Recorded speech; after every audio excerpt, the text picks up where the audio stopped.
Again, we welcome all of you who are listening to CAT Chats. CAT stands for Consciousness in Action for Truth. That's what we're here for. We welcome you to our den of exploration, where all that we ask of you, or maybe a little bit more today, is not to just have an open mind and an open heart, but also to take some action. We feel like now's the time would be really, really good for you guys to take some conscious action and know that you are divinely guided and divinely protected. And rest assured that if you're here, you have arrived at the right place at the right time. Mahara, Nikki, and I are explorers on the path of love, truth, and justice along with you. We want you to know that whatever subjects and topics we bring to the surface, we call forth with fierce and nurturing love and truth. And we hope that those who have eyes to see and ears to hear will follow up, like we said, with some sort of action today. We are here to be the voices of reason today. Calm wisdom. I'll try my best to be calm. And we don't declare to know everything, and yet we do want to share what we feel in deep alignment with, what we do know, and what we have a strong resonance with. So I could say a whole lot more, but I'm not going to, because I can't wait to hear what these other cats have to say about riots, peaceful protests, constitutional rights, Antifa, and SOROS. Those are some of our subjects today. We are skipping our part 2 of our media show because we felt like this was essential. So we're hopping right into these very passionate and deep subjects. Again, we're explorers, and we're exploring with you. So I don't know who wants to go first, Mahara or Nikki, and talk about any of those subjects that I threw out, Antifa, SOROS, riots, peace protests, or our constitutional rights. So Mahara has a couple of quotes, or one quote, for us to get us started. Thank you. I have more than one today. Thank you. There's so much going on. Yeah. So this first one is a poem by someone named Susie Kassem. It's called Apply Within. You once told me you wanted to find yourself in the world, and I told you to first apply within, to discover the world within you. You once told me you wanted to save the world from all its wars, and I told you to first save yourself from the world and all the wars you put yourself through. So that's one. Beautiful. And the other one is from James Madison. Knowledge will forever govern ignorance, and people who mean to be their own governors must arm themselves with the power knowledge gives. A popular government without popular information or the means of acquiring it is but a prologue to a farce or a tragedy, or perhaps both. I love so the way I see it right now is we are the results. We are experiencing as a country the result of being without information, true information, for I would say decades now. And we are now living that farce or tragedy. Mm-hmm. What do you say, Nikki? We really are experiencing, like Mahara said so wisely, the culmination of disinformation over decades. And we went into that in our first show, and how it's so related to that is that we are seeing individuals who are out wanting to make their voices heard, to express their passion, their compassion, their grief, their anger about what has happened with George Floyd. And they're coming to these situations in a good way. And then we're seeing an organization, okay, I'm talking about not so much the organizers of the protests, I'm talking about individuals who might not even be very involved in activism, but coming, wanting to make their voices heard and to stand in solidarity in a peaceful way, just on a personal level. That's all I'm talking about. But what's happening is that a very organized organization, in addition to the top brass of certain organizations that we know very well, are co-opting that, are using that.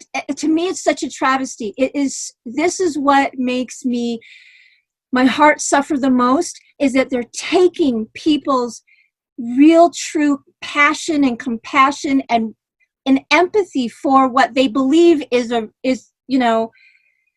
situation of injustice, rightly so, and they're using that energy to their own means.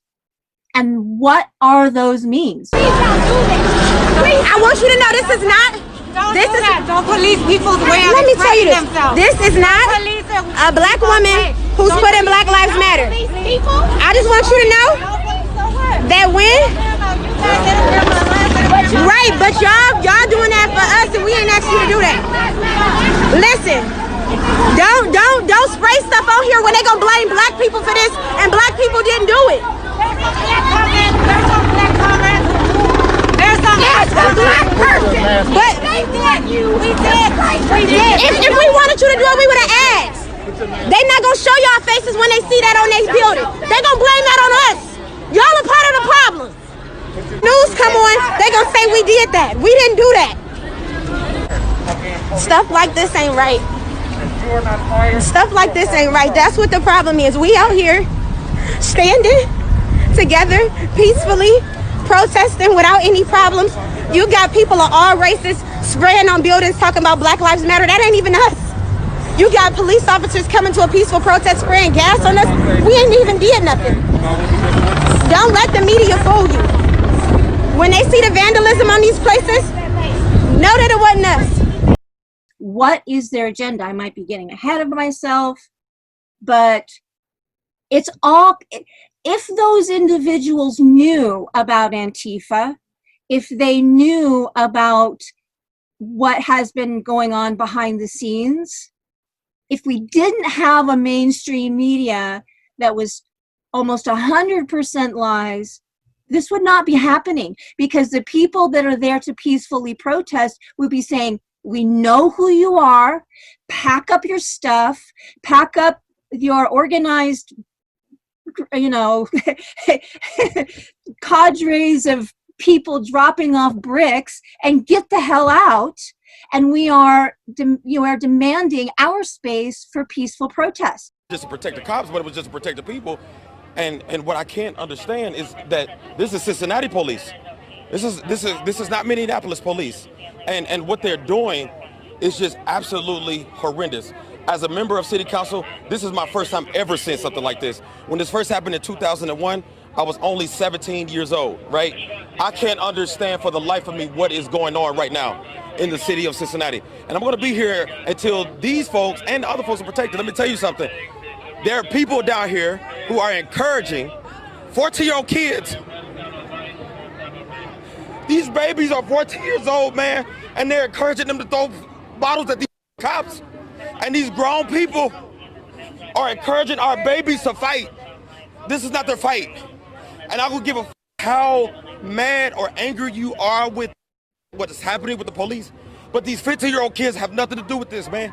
And these cops, black cops, white cops, or whatever like that, they did not do anything. And I'm not here to take one side or the other, but what I'm suggesting to the people of Cincinnati is that what type of success are you going to have with attacking these people that have nothing to do with this? And what I'm saying is that you got people down here who are literally encouraging kids to attack cops.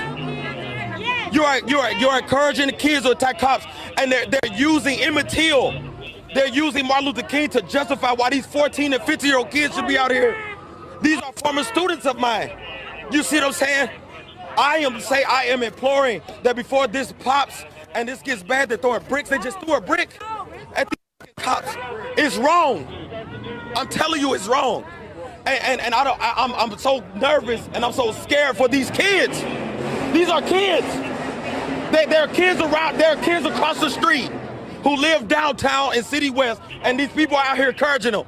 And as an elder in the African American community, if any African American is encouraging these 14 and 15-year-old kids to be out here, they're wrong. That's wrong. These cops didn't do anything to George Floyd. This is wrong. I don't get how you see it. It's wrong. Thank you. And sorry for cussing.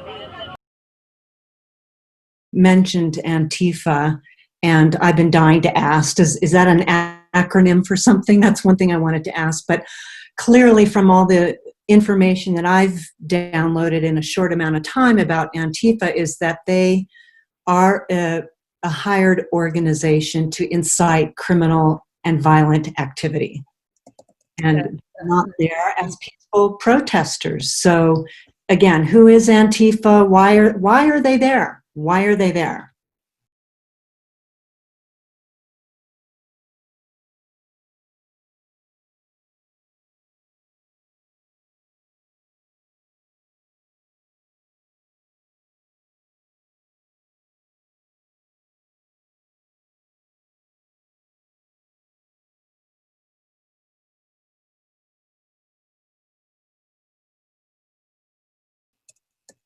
Well, Antifa stands for anti-fascist.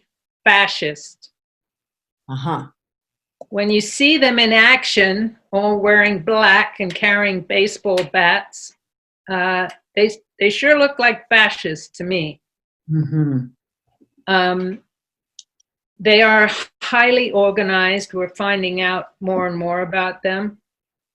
They are organized across the world.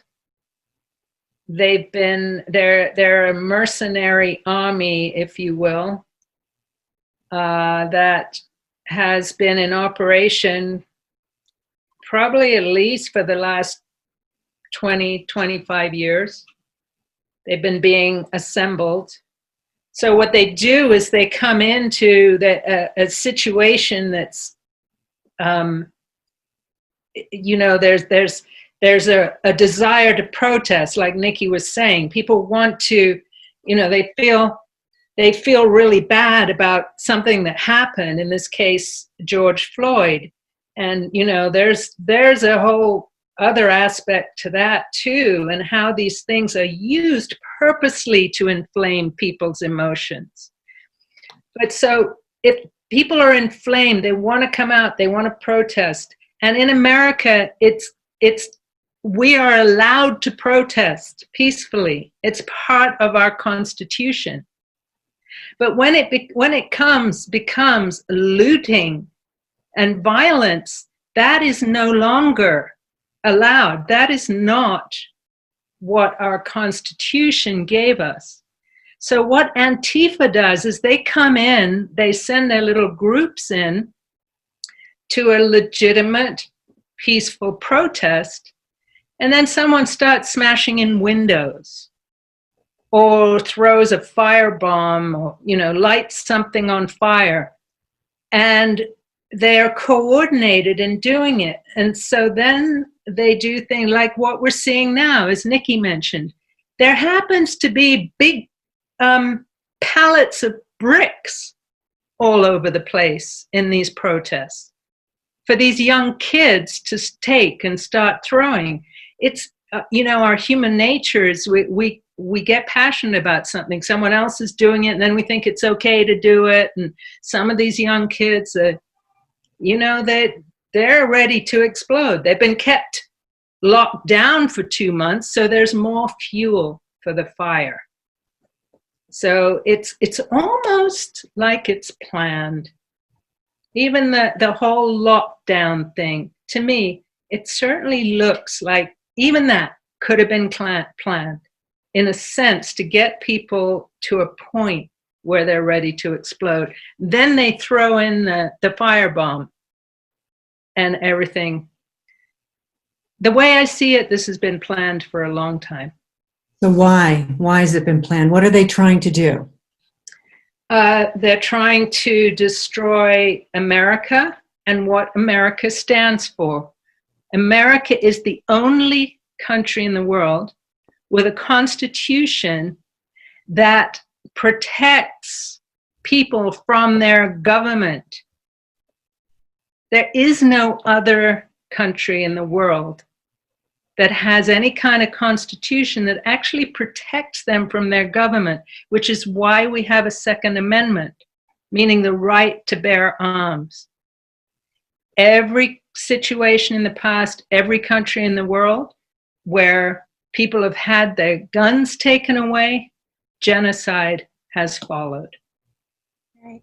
And so to add to that, what Mahara just said, is that it's important to remember that ANTIFA is actually an international organization as a joint effort between people with the same philosophies in Europe and the United States. I think one of the heads of ANTIFA, she was married to a Swedish guy.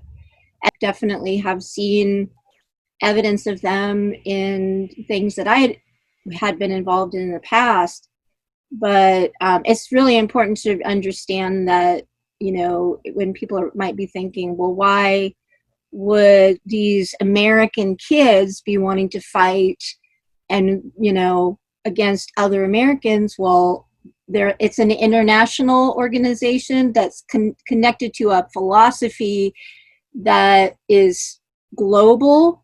And now the Antifa is 2020 is now connected to the deep state bankrollers, and basically is like the military arm, loose military arm of the deep state. We're building barricades. Go get everything you can find. Go get everything you can find. These are the boys right here. This is the team. There's more stuff that we can put out here. Hey, there's 3 picnic tables up here. There's a couple picnic tables up here. Let's go. Come on, y'all.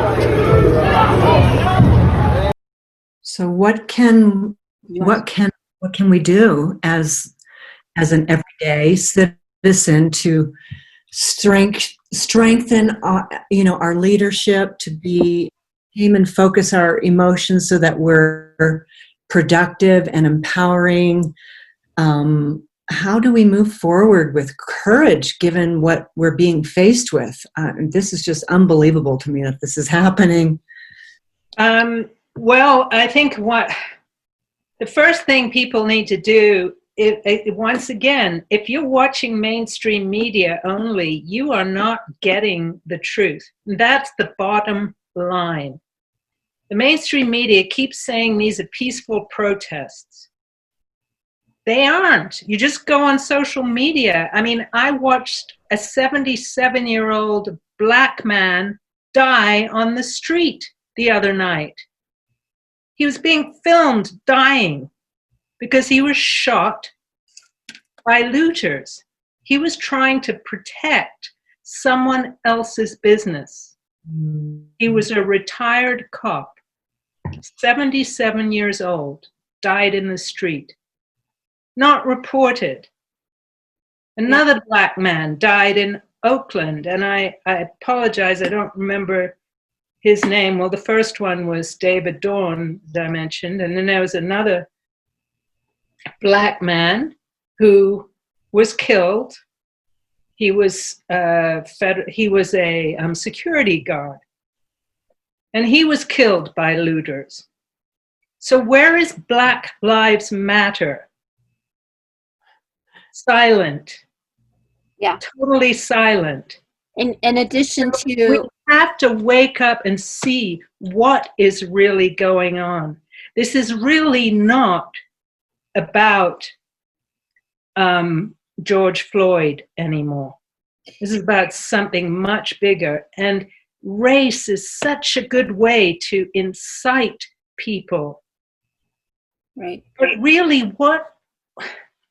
So part, if I may, part of the PSYOP or would be like psychological operation that we talked a little bit about last episode, where you have social media and just like the general narrative, putting out a narrative that America at this point is inherently divided, has always been divided between race. And I just want to put out a proposition, and I want to tell folks a little bit about my history, just about 30 seconds, because I want you to know that this is coming not from someone who, I don't want to generalize or stereotype, but I'm not a white bread middle America person. I'm Mexican, Chinese, family comes from immigrant background, ethnic studies major. I spent 15 years as an activist. I would say back then we were proud to say we were quote unquote progressive activists. I was at the Battle of Seattle. I was an alternative media person. Divided, like I was actually really even a part of many human rights delegations down in Mexico in support of the Zapatistas. For us to have the mindset, I probably got a CIA file of my long, inherently not racist, so much because of what I'm doing now, but because of the other side. Or maybe I don't. Because this culture, I'm starting to find that we're always going to be divided. That was kind of, is it in our interest or is it in the interest of the deep state?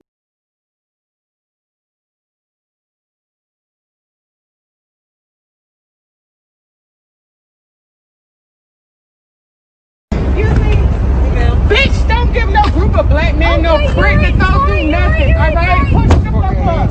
Go home. Why would you give that to them? They gonna get in trouble. You stupid. You a retarded bitch. All of y'all. Why the fuck would you give this to them? That shit is wild disrespectful. I don't give a fuck about your friends. I'm talking about this white bitch giving a group of black men a brick to throw. You know that shit could get them killed? You know that. Just having that shit could get them killed. Y'all find yourself so sensitive. Go in the fucking house while I kick everybody's ass. Go in the motherfucking house while I slap everybody's glasses off their face. Fuck y'all. That's some bullshit. Back in the Battle of Seattle in 1999, okay, that changed my life because I saw what peaceful protest, what creative energy people coming together could do. And then along comes a little band of anarchists. I guess they were Antifa back then. Maybe they weren't completely bankrolled by the deep state and Soros by then. But they broke a few windows. That was the only thing that Time magazine put on their front cover back in 1999. But we were also told by our leaders, okay, get this, don't worry about those anarchists, just ignore them. Well, guess what? If we would have been encouraged by our leadership on the left to take a look at who those guys are, people might be more in the know right now. Okay, so we have layer upon layer upon layer of deception, and we're starting to unravel it right now.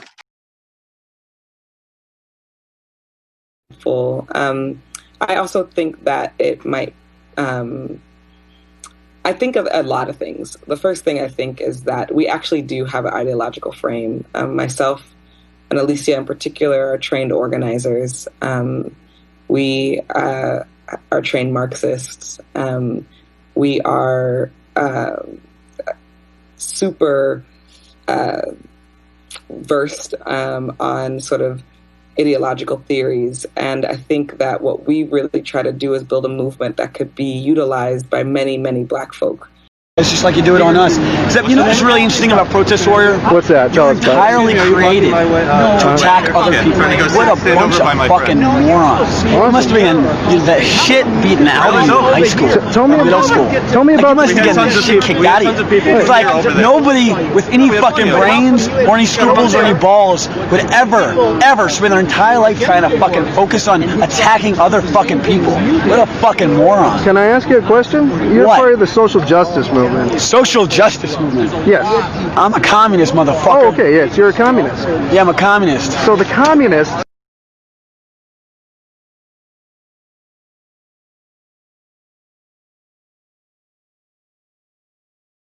news. We're starting to unravel it. My question is it too late? No, it's not too late at all. So the silver lining in all this is that more and more people are waking up. They're waking up to some of these truths, because nothing as much is making sense. So we're here.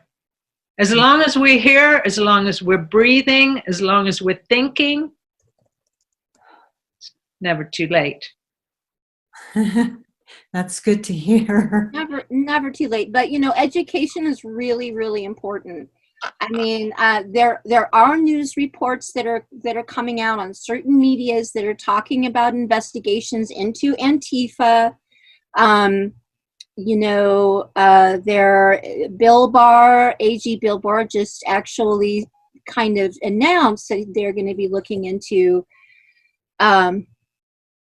the origins of, he's making it really clear. I mean, whether you like the Trump administration or not, what AG Barr, I think, is saying in his very short pressers and kind of sound bites about his position on it is actually very encouraging, because he's every single time making distinctions between peaceful protesters and who is causing the violence, and he's calling Antifa out basically, and he's differentiating between people's First Amendment rights to peacefully protest, which I am totally for, and to make their voices heard, and those who are inciting violence. We must have law and order on our streets and in our communities, and it is the responsibility of the local and state leadership in the first instance to halt this violence.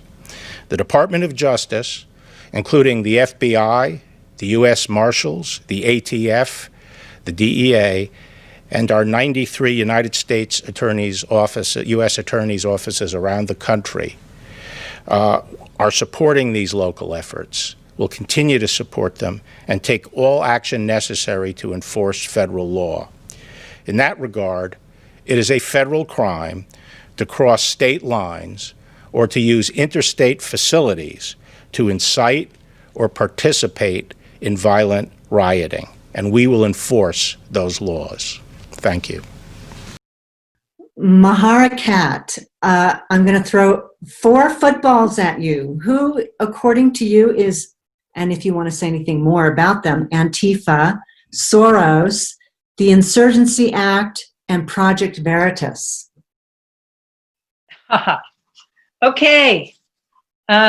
So Nikki mentioned Soros in regard to Antifa, George Soros, who, according to the mainstream media, is a kind-hearted philanthropist. He goes around the world giving money to all the good people.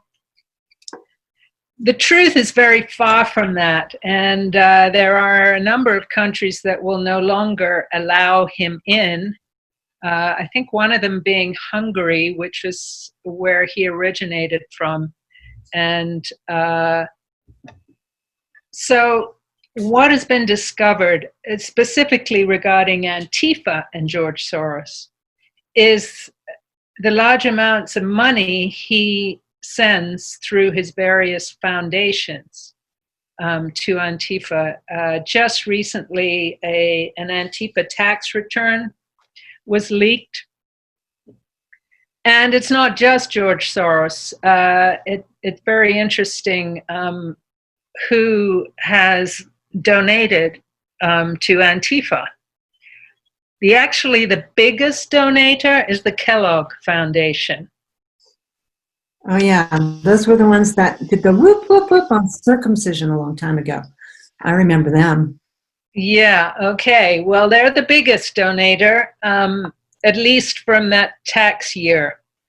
The Open Society Foundation, which is George Soros's foundation, gave $1,750,000 to the Center for Community Change, which, the thing is, the way they do this, they layer it through different foundations, so it makes it hard to trace back who's behind it. So the Antifa tax returns was showing Open Society Foundation giving to Antifa. Actually, Mahara Foundation too. Can I interject real quick just for clarification? It's actually to the Center for Community Change and Action in DC, which is kind of a Antifa linked organization. Not direct, it wasn't directly to Antifa. Yeah. Yeah, that's what I was saying, the layering effect. So the Center for Community Change, but also the Open Society Foundation directly gave money to Antifa, large amounts of money. Right. Planned Parenthood too. There was a smaller amount, but it's very interesting when you follow the money on things. You find out a lot by following the money.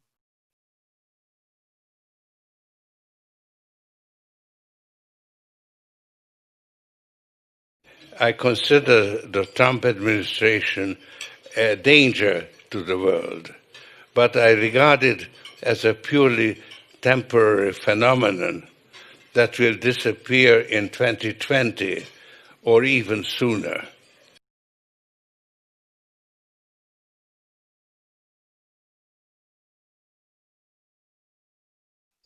What was the rest of the question? What's the Insurgency Act and what is Project Veritas? Well, I'll give you Project Veritas, and Nikki, you can take the Insurgency Act. So Project Veritas is a group started by James O'Keefe. Here, I'm going to get it up here because I'm going to read it because it's important to know what Project Veritas is. Again, if you go to Wikipedia, the mainstream media, they're going to tell you that it's a right-wing organization going undercover to expose supposed liberal bias or something like that. But this is from the horse's mouth, from the description of what Project Veritas is. So it was founded by James O'Keefe. The mission of Project Veritas is to investigate and expose corruption, dishonesty, self-dealing, waste, fraud, and other misconduct in both public and private institutions in order to achieve a more ethical and transparent society. We will accomplish this by launching specific journalistic investigations and widely publicize the results, conduct training workshops to teach others how to become modern-day muckrakers, creating a method for the public to alert journalists of issues and institutions that need to be investigated. Project Veritas does not advocate specific resolutions to encourage others to do so. Our goal is to inform the public of wrongdoing and allow the public to make judgments on the issues. So today, which is June the 4th, 2020, Project Veritas just released undercover video from Antifa. They had someone on the inside of Antifa, and it reveals a lot about their tactics and their violence. One of the things that struck me is how they were teaching about how you can gouge someone's eye out with your hands, how you can incapacitate someone by punching them in the liver or the kidneys. So this is the sort of thing that they advocate, and that's what is on the streets of our cities all over America today.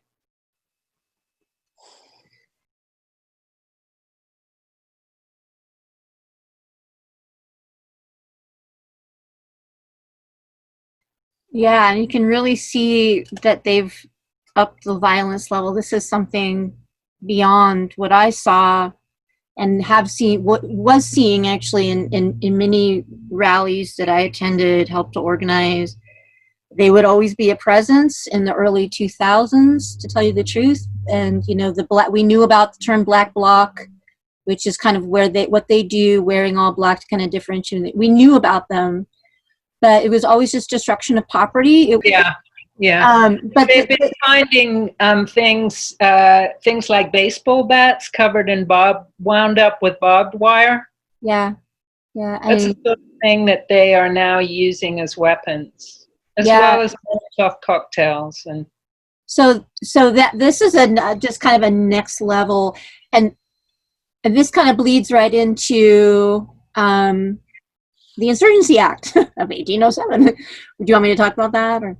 Yes, please. So this is a situation that we're dealing with. So Mahara kind of described this group, and it's small compared to the population of the United States, but it's organized. It's very well funded. There's a political philosophy behind it. There's probably mind control and definitely tactical training happening. So folks are pretty used to seeing this kind of news being talked about, right, regarding insurgency organizations in third world countries, right? I mean, look at Afghanistan, look at Latin America, and, not in our own soil, right? So this is kind of we have to wrap our mind around this. And that's where I kind of want to lead us to the Insurgency Act. So Mahara built the framework in defining Antifa as an organized group and a militaristic group, a military group, right? What we could and what I was saying was that we're used to kind of seeing news about that occurring, in the Middle East or in Latin America. We're not, as Americans, used to seeing this on American soil. What the administration is trying to do is to identify this group as a legitimate organization, well-funded, that is going forward with an insurgency. So I wanted to read this. Yeah, just declared a terrorist organization. Said that they have declared Antifa a terrorist organization, and I do believe that's the foundation, the first step.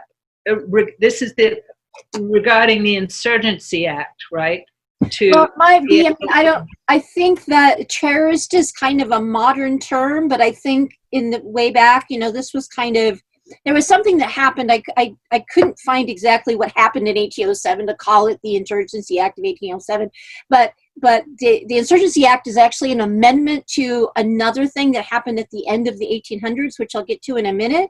That being said, something terrorist-ish happened back then, but I think you're right. He did declare already Antifa as a terrorist organization, which is kind of a modern term, but those type of acts have been around forever.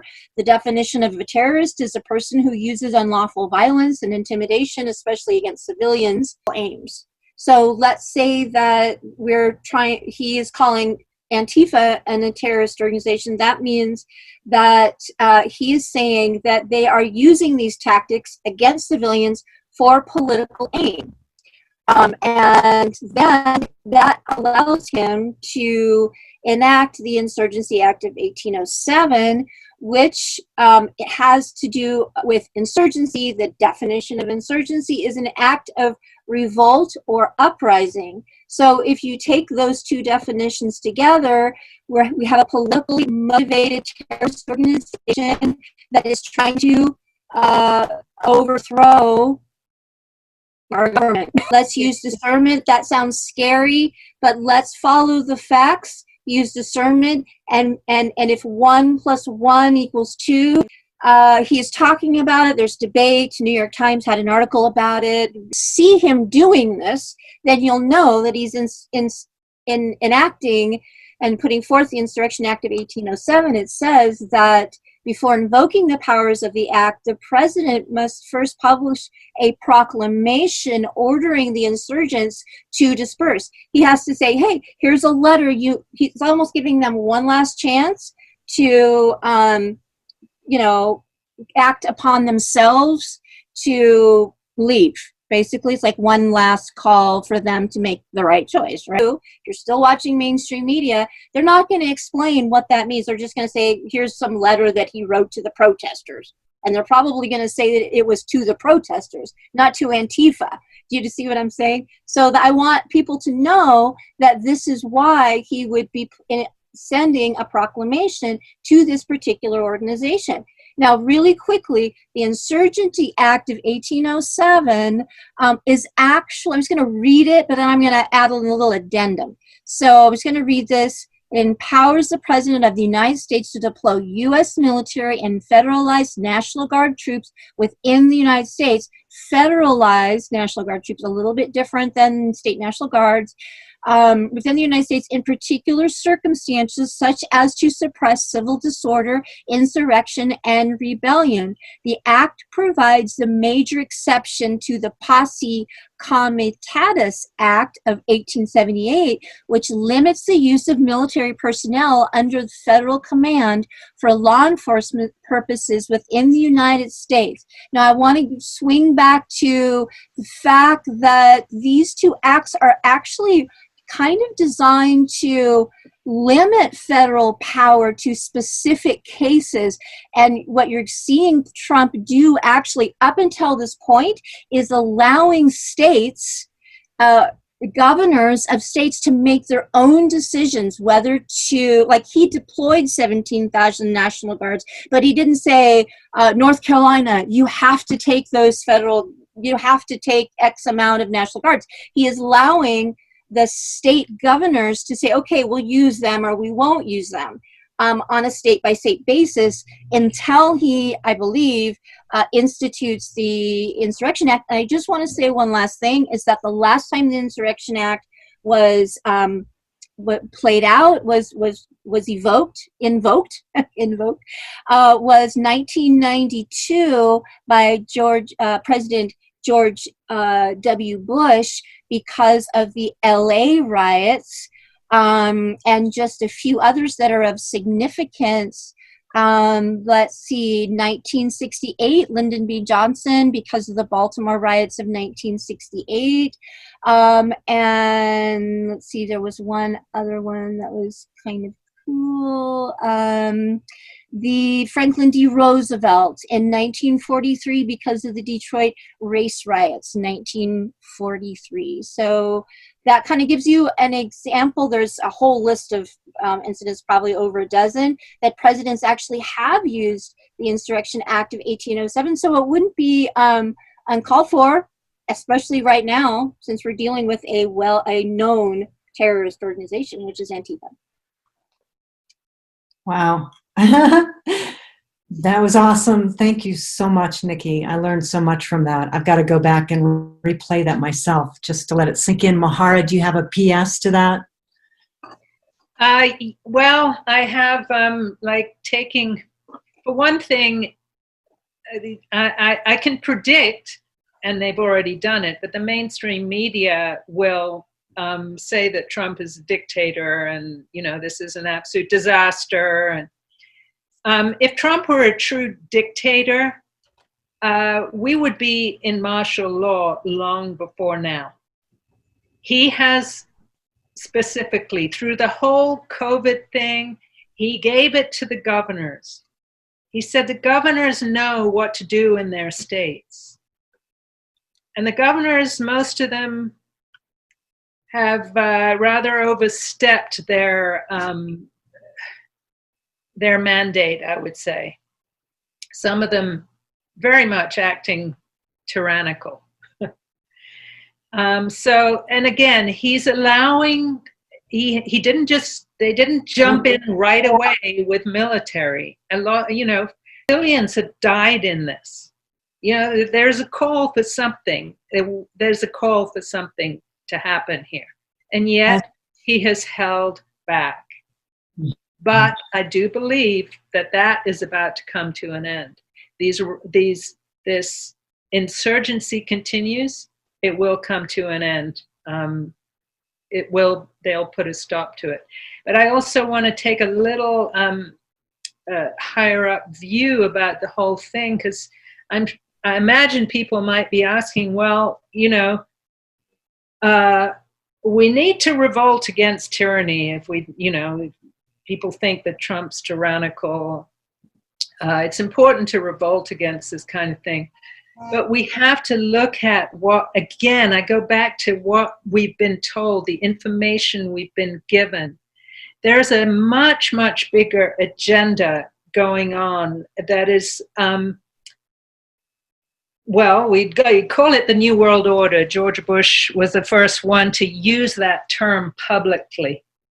There has been a plan that goes way back to create this new world, one world order, one government, and it's being sold to people to stop wars. So, of course, we all want to stop wars. War is not, no human being desires war. So, wow, wouldn't it be great? One world government. There won't be any war anymore. But think about it a little deeper. That one world government, every single person, there will be no checks and balances against that one world government. And the reason America right now is where it is because America, again, is the only country in the world standing up against that one world government. So the European Union was the initial phase of the one world government.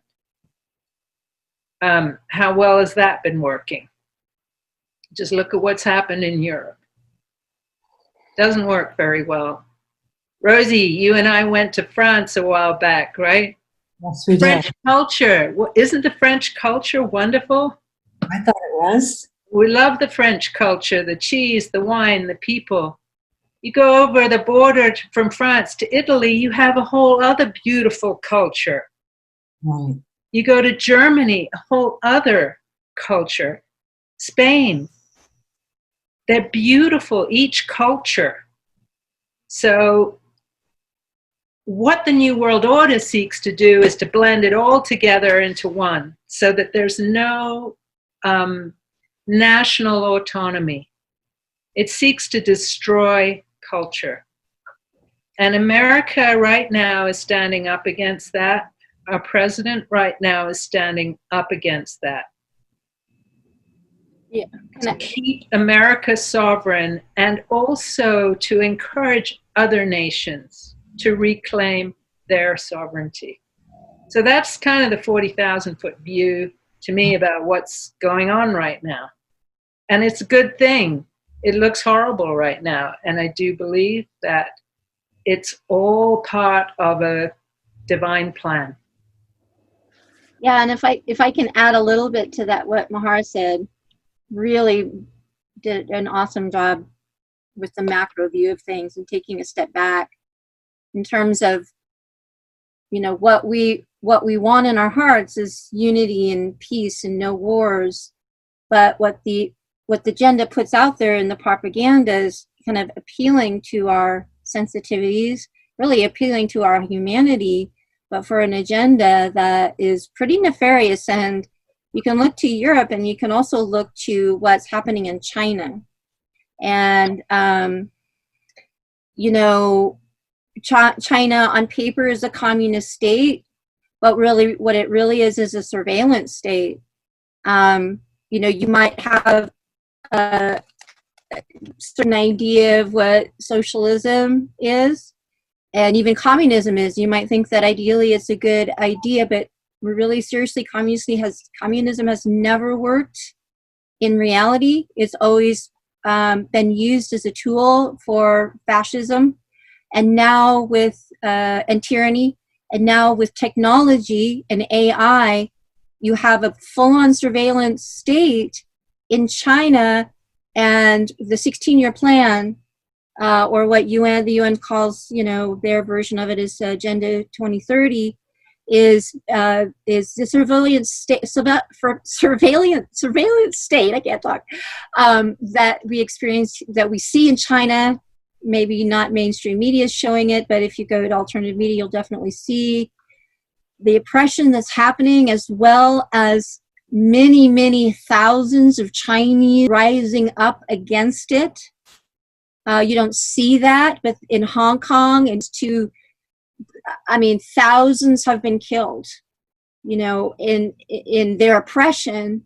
Hundreds probably more have been killed just because they've been rising up against this. This is not what the Chinese people want.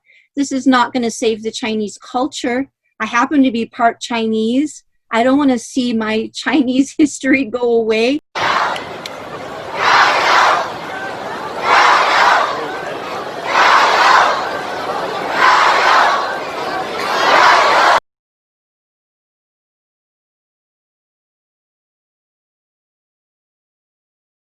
This is where the deep state is heading with this. So it's not a one world government. It's not a unity situation that is for the benefit of all. It's a situation where people are controllable slaves, more so than they are now. And those small elite group of deep state players run the show, have all the tech, have all the goods. This sounds like something from science fiction. But wouldn't you say, like 3 months ago, COVID would have been something you would read about in a novel? The riots that are happening right now would be something you would watch on TV. That's happening, folks. It's happening right now. And so to say that this is the agenda behind it, to come right out and say it, is not really so far-fetched. I would rather people that are still listening to this and haven't turned it off, good for you, can really take this in. That if Antifa is a military arm of some type of organization, how long has that organization, that group, been around, and what is their agenda? Well, we just laid it out for you. So regarding the Second Amendment, one quick thing. I saw a beautiful little video clip that maybe we can get in here. The Antifa next tactics is to go into the suburbs. The thing is, the suburbs is where all the people with guns are. So there was this beautiful video clip, and I'm not sure where it was from. I think it was in California, but where the neighborhood, one neighborhood, they all came out in the street and stood in front of their houses holding a gun. And the protesters were walking by, and they walked by very quietly. Nothing happened. And these guys, nobody was threatening them. They were just standing there with their guns. That was such a beautiful example of why we have the Second Amendment. It's so important.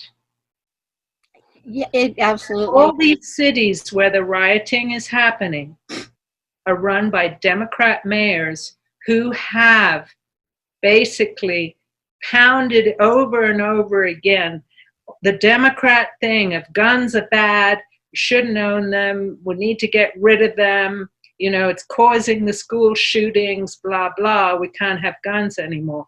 So all those people who have been in lockdown, and some of them still locked down, they're not armed, they're defenseless. We have received information in social media that some of the criminals were going to take their criminal conduct into the neighborhoods.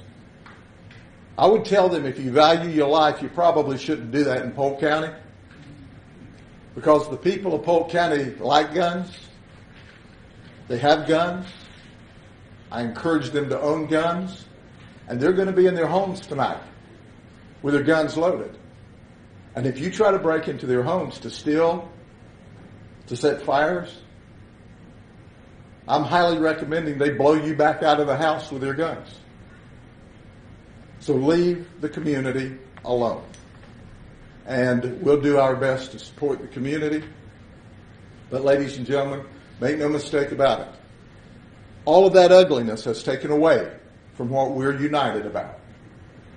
We're united about the conduct that you saw with George, where his life was taken with the knee to the neck. It's horrific, and there's not enough words to explain that. Let's keep the focus on that.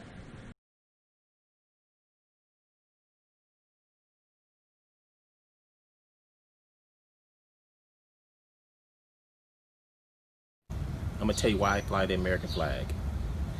During the Civil War, there was two types of flags that was flying. You had the American flag that represented the Northern Republican Party. You had the Southern flag, which was a Confederate flag that represented the Democratic Party. What's the difference between both? One for freedom and one not to stop slavery. Black Americans, I want you to educate yourself. The American flag is our symbol of freedom. Without that flag, we would have lost the war. The Democrats want you to hate something that gave you freedom. Don't fall for it. Thank you.